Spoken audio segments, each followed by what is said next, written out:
what kind of snowflake is Donald Trump that he's willing to send hundreds and hundreds of other people to go and do his battle and to attack police officers with Trump flags and Confederate battle flags and turn American flags into weapons.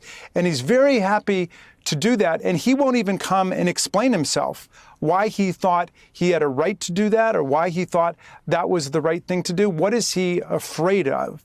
One thing he might be afraid of course, is that under the Fifth Amendment privilege against self-incrimination, the Supreme Court has determined that in a criminal trial, the prosecutors cannot comment on someone's failure to testify, much less draw an adverse inference from it.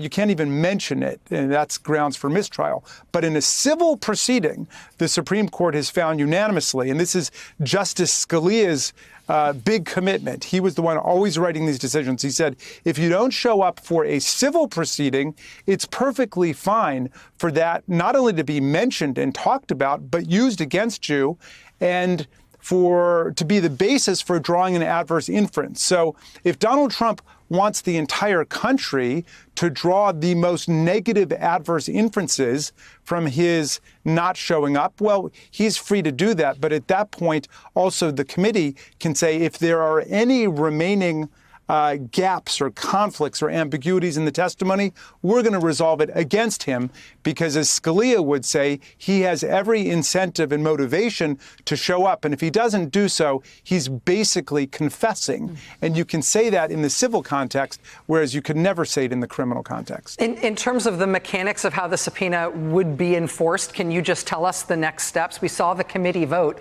live on TV today. Can the committee do this on its own? Does it now go to the full House? How does this work out, and at what point does it eventually end up in court?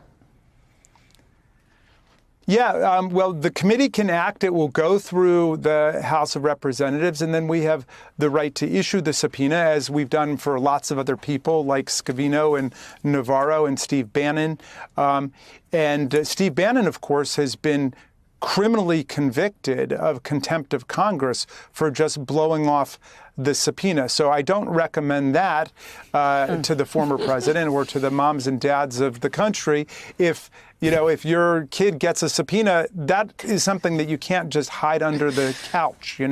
That's something you got to respond to. So we have every reason to believe that he will come forward the way that the vast majority of patriotic Americans have come forward. If he doesn't, well, then obviously that creates a different set of problems, and we don't have a lot of time to act on it. But there are, criminal ways of enforcing subpoenas. There are civil ways of enforcing subpoenas, and then also we have the inherent powers of Congress to enforce a subpoena. The Supreme Court has ruled repeatedly throughout our history that Congress has the authority to enforce its own subpoenas as if we are a court ourselves.